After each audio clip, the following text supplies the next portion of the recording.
Na karibu. Na chama cha walimu wa sekondari na vyuo KUPPET kimeipa serikali makataa ya siku 7 ili kutoa mgao wote kamili kwa shule, yani capitation. La sivyo chama hicho kiwachochea wanachama wake dhidi ya kufungua shule muhula wa pili.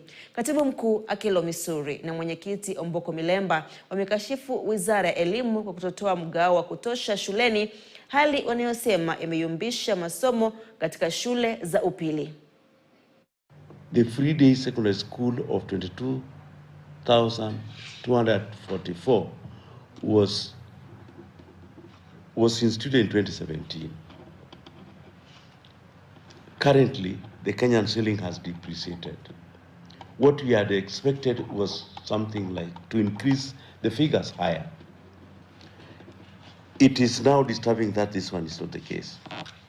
The cuts coincide with increased delays in the disbursement of the funds which Parliament has already properly appropriated for schools. As we speak, the government has disbursed only 3,877 shillings per annum to schools instead of 11,122 that the institutions should have received for the first term. Tumebaki na majuma matatu ama mawili shule ziweze kufunga, lakini walimu hawajapokea hizi pesa.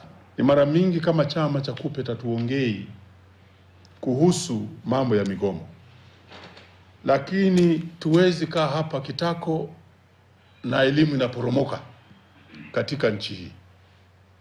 Na ndio sababu tunataka kuambia serikali na Wizara ya Elimu kwamba kwa siku 7 ambazo ziko mbele, pesa zote ambazo zitakana ziwe zimetumwa kwa shule zetu kusaidia masomo ya wanafunzi ama watoto wa Kenya ziwe zimetumwa kwa mara moja. Tulikuwa na ile edu afya ambao kwa kila mwanafunzi ilikuwa inachukuliwa shilingi 1,000, takribani zinakuwa shilingi bilioni 10. Hizi pesa zimeenda wapi? Na bunge la Jumuiya ya Afrika Mashariki